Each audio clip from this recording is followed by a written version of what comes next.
Olá para você que está ligado na Rádio Defensoria, está começando mais um programa Entrevistas DPE, comigo Beatriz Priu, e hoje o assunto é para falar sobre um lançamento de um livro do escritor Edgar Borges, que já está aqui com a gente, né? Traz aí um conceito, traz um debate sobre a ancestralidade, né? A Sol em Nossos Olhos, o nome do livro. E a gente vai conversar um pouquinho sobre isso. Ele já está aqui no estúdio com a gente. Primeiramente, muito obrigada e seja muito bem-vindo. Obrigado pelo convite. Espero que tenhamos uma conversa bacana e que os ouvintes se agradem dela. Edgar, queria que você começasse contando um pouquinho da sua história também. Você já é escritor há algum tempo, né? Que eu vejo que você já tem... A gente fez uma pesquisa também, né? Tem aqui alguns contos, algumas crônicas, poemas já publicados... Sem Grandes Delongas, um dos títulos, outro é Incertezas do Meio do Mundo, Flores do Ano Passado. Como é que começou esse interesse pela escrita? Como é que surgiu a escrita na sua vida, nessa produção mesmo de livros, de textos? Começou basicamente, penso como muitas pessoas começam, um pouco de introspecção, fica mais em casa, começa a ler, começa a achar que vale a pena também escrever e... Começamos pouco a pouco a escrever crônicas, a escrever poesias, a escrever contos. E isso ainda no começo da adolescência. Daí, desde 96, mais ou menos, que eu venho participando de concursos literários, sendo selecionado, sendo premiado. O primeiro livro solo completo veio em 2006, 2008, eu acho. Que é um livro chamado Roraima Blues, um livro de microcontos que foi publicado por uma revista em Portugal. Ele é um e-book. Depois veio Sem Grandes Delongas, só de microcontos. Aí veio, acho que o Incertezas no Meio do Mundo. Depois o Flores do Ano Passado. O Incertezas é de poesias, o Sem Grandes Delongas é de contos. O Flores do Ano Passado acho que foi em 2002, 2023. É que no ano anterior... Eu tinha sido selecionado em 13 ou 15 concursos de vários gêneros literários. E aí eu juntei tudo isso e aglutinei, né? E disse, cara, essas aqui são as minhas flores do ano passado. Esse foi também um e-book. E agora, nesse ano, semana passada, eu fiz o lançamento de um livro de poemas chamado A Sol em Nossos Olhos, que é o fruto de uma seleção... uma participação em um edital de uma editora chamada Toma aí um Poema, que estava atrás de fazer uma coleção chamada Borduna Bordô, com autores que se autodeclaravam indígenas. Aí eu apresentei meu material para eles, junto com não sei quantas pessoas, ficamos 7, fizemos uma campanha de financiamento coletivo e saiu, né, com o apoio dos leitores, com o apoio de pessoas que gostam de mim, tanto aqui em Roraima como em mais ou menos, acho que 10 estados do país, pessoas compraram esse livro também. E é interessante que eu até queria destacar isso, né? Que vai além das fronteiras roraimenses, né? Você ter esse contato, participa inclusive de eventos nacionais, internacionais, das bienais, né? Que acontecem no país, São Paulo, Rio de Janeiro. Como é que é participar desses eventos também e levar um pouquinho da cultura de Roraima, né? Da cultura indígena para esses locais? É muito legal, porque as pessoas sempre têm curiosidade sobre o que se produz em Roraima. E aí, geograficamente, a gente está longe dos grandes centros. Ao mesmo tempo, a gente diz que longe são eles, né? Que tem que pegar muitos aviões para chegar aqui. Sim. De toda forma, entre um ponto e outro, as retas são distantes. São longas. Então, quando... eu recebo convites para participar de uma atividade fora do estado, além da felicidade particular, que é muito bom você como escritor, como artista, ganhar cachê, ganhar passagem, ganhar hospedagem, isso é muito legal. E mais legal ainda é a gente compartilhar as nossas experiências, as nossas leituras, as nossas artes com pessoas que não são daqui, né? Levando o nome do nosso estado, falando de outros autores, falando de outros escritores e dizendo, olha, lá no extremo norte também se produz literatura, e muito boa. Você tem essa raiz indígena, né? Você é descendente, na verdade, é Opxana? Isso. E o livro conta um pouquinho também dessa conexão, né? Falando sobre os povos originários, sobre os Wapichanas. Quais foram, aliás, suas inspirações para escrever esses contos, né? Para escrever o livro, na verdade? A questão da etnia indígena, ela faz parte desse mosaico identitário que todos nós temos. Só retrocedendo um pouco, a minha avó é wapichana, minha avó paterna. Os meus avós maternos, o meu avô, que é seu Edgar, era do Pará. A minha avó era descendente de umas pessoas que migraram pela Venezuela, pelo Orinoco. Os meus pais, roraimenses, migraram para a Venezuela. Eu me criei lá até os 14 anos e 8 meses. Então tem muita ancestralidade, muita geografia, mas sempre muita Amazônia. É sempre muita Amazônia. E tudo isso gera vamos falar assim, tentar falar poeticamente, gera um rio de identidade dentro de mim.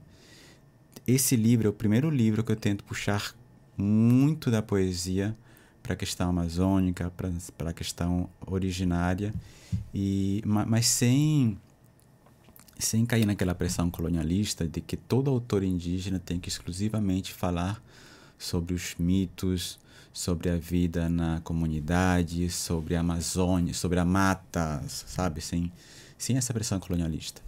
A gente faz uma mistura, como aqui em Roraima muitas pessoas fazem, de trabalhar com o conceito de sou descendente, sou daqueles que vivem na cidade. Então, tenho influências urbanas, tenho as influências rurais, as influências da mata e a influência do asfalto. E que dessa maneira que eu tentei produzir o livro. Deve ter ficado muito bonito mesmo, viu? Agora fiquei até curiosa para ler. Se quiser, eu posso ler Eu tenho um texto aqui. Leia pra gente. Eu estava lendo ainda há pouco, assim, antes de vir para cá, porque eu sou um autor que não se apodera do seu material. Então, eu vou escrevendo e às vezes eu esqueço que eu escrevi aquilo ali.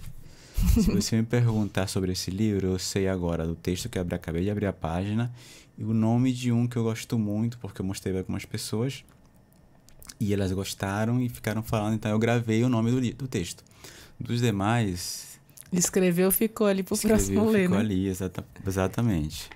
Esse texto, esse poema que chama-se Pés no Vazio, ele é assim. Em 3 ou 4 vezes quase morri, de amores, de cansaço, com a arma para a cabeça apontada e mais algumas de vida desenganada. Quase me fui também em tardes na praia, pés no vazio e a correnteza voando, a mão segurando o nada e a mãe d'água me levando. É um trechinho dele. E aí você tem aí, fazendo uma análise rapidona, você tem aí um pouco da minha história, porque de fato em 3 ou 4 vezes eu quase morri mesmo. E você tem aí um pouco, tem a Amazônia na praia, a mãe d'água, você trabalha com os elementos literários, com os elementos, aliás, esses elementos fazem a literatura. Os elementos regionais também, isso, né? Aqui exatamente, do nosso estado. Exatamente. Que bonito, viu? Que bonito. Se aprofundar, né, um pouquinho nesse conhecimento também poético, né, literário do nosso estado. E assim, você cresceu, né, nessa experiência entre Venezuela, aí depois se mudou para Roraima, né? Essas influências também migratórias, digamos assim, essas influências de raízes também, né? De outro país, no caso, né? Isso também influencia você a ser um escritor, a acumular toda essa cultura, esse conhecimento que a gente tem falado. Isso inspira na escrita de forma geral também? Inspira com certeza. Essas coisas, e porque não ficou tudo no passado, né? Tá sempre aí, a migração tá aqui agora. Antigamente era muito difícil, por exemplo, eu escutar alguém falando espanhol na cidade. Era muito difícil eu ver um venezuelano na cidade. E quando eu via... Olha, só pra ter noção, quando a gente chegou aqui, quando a gente voltou pra cá, minha mãe e eu, tinha acho que 2 venezuelanos na cidade. Isso nos anos 90. E o pessoal do consulado, obviamente, que existia ali ainda por trás do Oswaldo Cruz. Éramos os únicos. E os venezuelanos chegavam até Pacaraima para fazer passeio. Aí eu reconheci eles de 3, 4 quadras, eu lembro. Eu vi as pessoas caminhando e disse que eles não são brasileiros, pelas roupas. Caminha diferente, pela né? moda, pelo jeito que vocês vestiam. E passava e reconhecia. Hoje com esse aumento da migração, é a coisa mais comum escutar um venezuelano. Ontem eu estava no supermercado e achei a coisa mais linda. A menininha entrou falando em espanhol com os pais e, de repente, ela dá um grito. A menina tá 5, 6 anos no máximo. Ela grita, já fazendo a mistura do português com o espanhol. Eu quero melancia. Eu quero melancia. Sendo que melancia em espanhol é patilla. Então ela jogou as 2 primeiras frases em espanhol e a última em português. E daqui a pouco estava falando com os atendentes somente em português e gritando com o pai em espanhol. Isso é muito bonito. Claro, a origem desse fato é que é triste, mas a consequência, né, o que isso gera é fantástico, porque você tem uma criança que está aprendendo a falar em dois idiomas, vai dominar os 2 idiomas, que é muito mais do que muita gente que fica no Brasil ou que fica na Venezuela consegue fazer ao longo da vida. Qualquer indígena, ou quase todos, falam no mínimo o português e o idioma dessa etnia. E se apertar, fala um pouco de inglês, se mora ali perto de um fim. Então, tudo isso são referências, são coisas que eu lembro e vou colocando na poesia de alguma maneira, na literatura de alguma forma. E é assim que você enxerga também outros escritores, outros poetas aqui no nosso estado, com essas influências também, influência indígena, influência migratória, para levar realmente o nome de Roraima para outros estados, para o mundo? Cada poeta tem a sua parada. Semana retrasada eu estava dando uma palestra e disse, olha gente, aqui em Roraima nós temos o cara que faz conto, que faz poesia, que faz crônicas, que faz romances, temos o dramaturgo, que são os gêneros. Mas o que eles abordam? Eles podem abordar sobre amor, sobre o humor, sobre... Temos gente que faz romances policiais aqui, que é uma coisa assim que eu, por exemplo, eu não me meteria a fazer. Então, cada quem traz a sua... Como posso dizer, as suas origens, né? As suas identidades, transforma isso em texto, as suas influências, e temos muita diversidade. Tem gente que é focada na área urbana, temos escritores que falam muito sobre os mitos indígenas, desculpa pessoal, não existem mitos, existem histórias. Acaso esteja algum antropólogo escutando. Eles são os primeiros com essa história dos mitos. E a gente vai produzindo conforme, no meu caso, conforme o dia, conforme a motivação. Já posso fazer poemas exclusivamente sobre amores, exclusivamente sobre, sei lá, coisas abstratas, ou falar sobre temas, questão migratória, como eu abordei nesse outro livro aqui, em alguns poemas. Era a época que eu estava bem pesado, e aí eu fiz uns poemas e inseri neles, que agora eu não estou achando, mas daqui para o final da conversa pode rolar. E Edgar, assim, ele trouxe, né, na verdade, além do livro Foi Sol em Nossos Dias, que é um livro de poemas, né, mas Edgar tem outros livros lançados, mas também tem uma carreira vasta, né, é jornalista, é sociólogo formado pela Universidade Federal de Roraima, mestre em letras, doutorando em educação, e escritor, como a gente está abordando aqui, mas também é produtor cultural do grupo coletivo Caimbé. São muitas facetas aí de Edgar Borges. Queria que você contasse como é que consegue, né, administrar tudo isso, e além disso, né, pai, né, esposo também. Como é que consegue administrar tudo isso e captar toda essa essência para levar tantos projetos? Você já viu aquele meme fazendo tudo mal feito? É mais ou menos por... Eu adoro esse meme. Como é que você dá conta de tudo? É só fazer tudo mal feito. Fazer tudo pela metade, a gente vai jogando para amanhã o que não deu para fazer hoje e para depois de amanhã o que não deu para fazer ontem. Neste atual momento, eu estou muito focado nos meus estudos. O doutorado, seja lá a área que for, ele é um período muito exigente da nossa vida. Estou focado no doutorado, estou focado na escrita do texto. Eventualmente, esses últimos meses não consegui fazer nada. Mas depois que eu comecei o doutorado ano passado, eu consegui escrever material para fazer, acho que... Eu cheguei a arrumá-los a 2 ou 3 livros. Um deles, salvo engano, foi selecionado recentemente em um edital e vai virar livro ano que vem.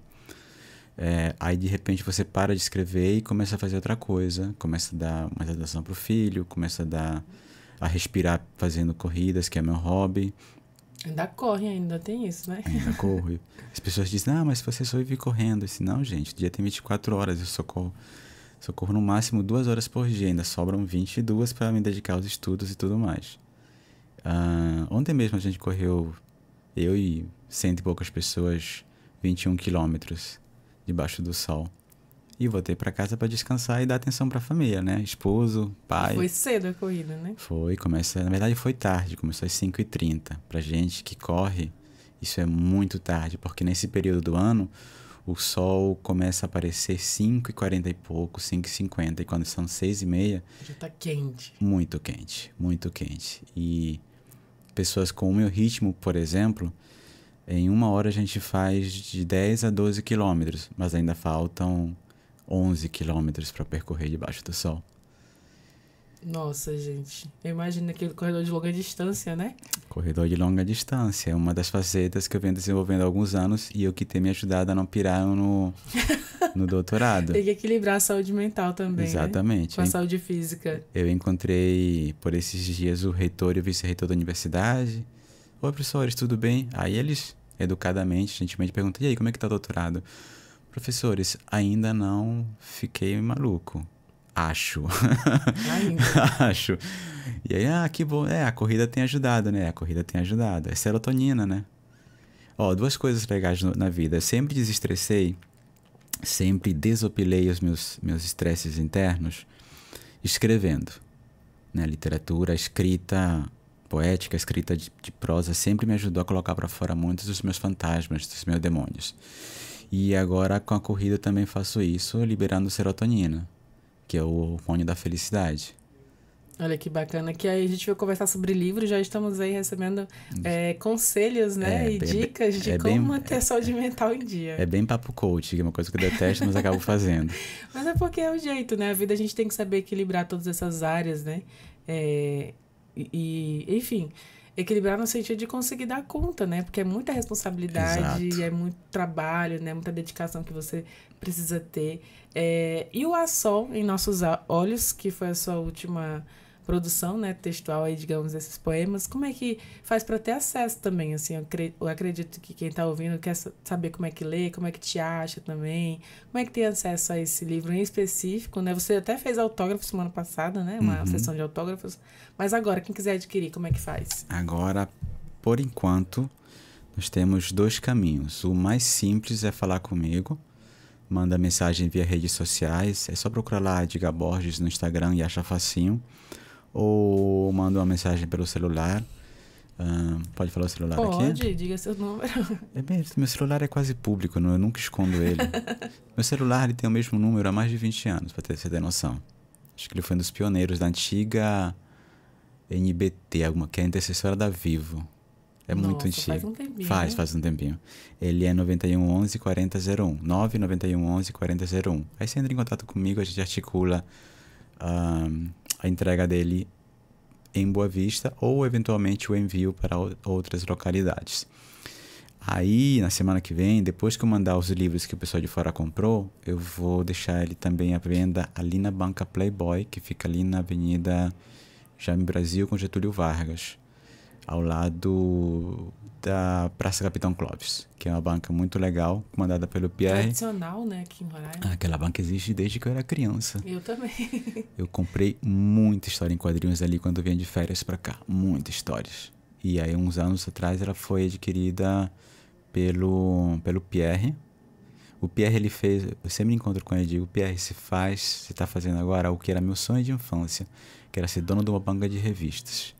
O meu sonho era ser dono da banca, não para viver daquilo, eu nem pensava nisso. Era porque eu queria ter acesso aos quadrinhos antes de todo mundo e poder lê-los e tudo mais. Chegar para ti primeiro e ler depois vender. Exato, que eu sou fã de quadrinhos até hoje. Então eu pensei, qual a maneira mais fácil de ter quadrinhos? Ter uma banca. Eu posso ler e depois eu vendo, eu pego os meus, enfim, vendo os outros. E o Pierre é o cara que eu sempre que encontro falo isso pra ele. Ele realizou meu sonho nele. Isso é muito legal em Roraima, né? A gente também tem essa proximidade com todo mundo, com outros escritores, com outros poetas, artistas, enfim, todo mundo. A gente tem essa proximidade também de trocar ideia, né? Isso, e é uma coisa legal na banca dele que quase todos os livros de autores roraimenses estão disponíveis lá.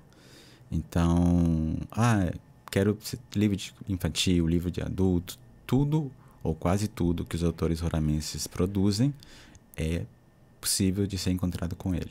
Então vai estar disponível lá também o seu conto, aliás, o seu livro de poemas. Exatamente, a partir da semana que vem.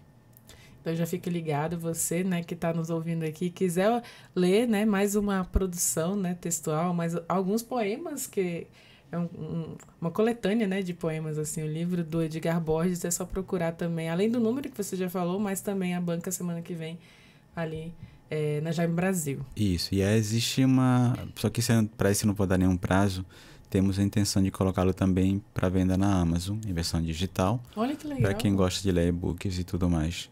O livro Os 100 Grandes Delongas, ele está disponível de graça na internet. É só procurar 100 Grandes Delongas /Edgar Borges e achar ele.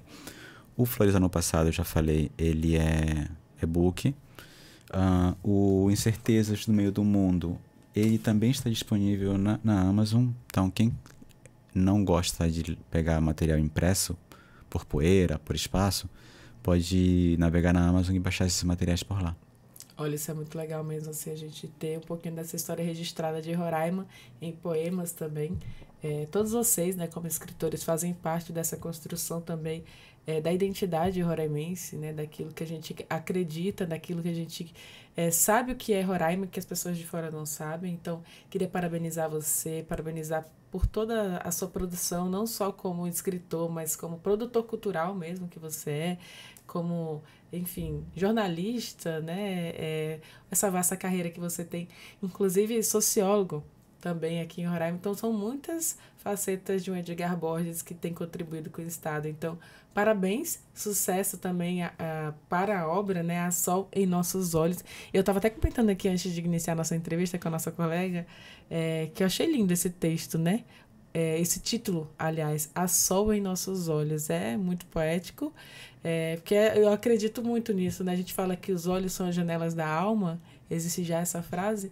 Eu acho que você deu um outro significado também para essa frase, né?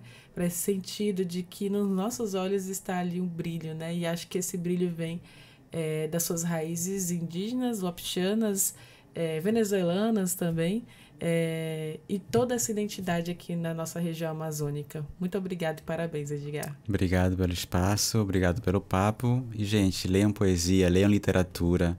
Se não gostam de poesia, leiam nossa prosa, fortaleçam o movimento literário roraimense. Nós temos muito material bacana e vocês podem se surpreender, e com certeza irão se surpreender com os textos dos autores de Roraima. Essa é uma boa deixa, viu, pra gente encerrar, valorizar aquilo que é nosso, os nossos escritores. Muito obrigada, Edgar. Inclusive, eu vou deixar até para você fazer essas considerações finais, destacando também o que você pretende para o futuro. Aí já tem algum projeto em pauta, algum projeto aí já sendo produzido além do doutorado, ou de repente pode vir aí outros poemas e surgir mais um livro de poemas? Para 2025, com certeza, já tem um livro engatilhado. Eu acabei de ser selecionado num edital da Lei Paulo Gustavo estadual para fazer um livro de poesias. Possivelmente também, por outros financiamentos, eu faça um outro livro de poesia que também já escrevi. Como eu te falei lá atrás, o doutorado ele tem essas coisas. Tem momentos em que tu não consegue escrever, por mais que você queira. Aí eu vou e desestresso fazendo poesia, fazendo literatura. E nessa onda, até o terceiro semestre, mesmo cheio de coisas, eu consegui produzir muito material. Agora eu parei porque, de fato, agora tem que focar mais no acadêmico, senão a vida não anda. Então é isso. Em 2026, então já tem projeto. Aliás, 25, 26, né? Talvez os dois em 25. Então pronto. Vamos encher o mundo de poesia. Mesmo que ela fique encalhada nas caixas, mas vamos encher de poesia. Então é só aguardar agora. Mais uma vez, muito obrigada. Parabéns pelo seu trabalho. Desejo muito sucesso, Edgar. Obrigado.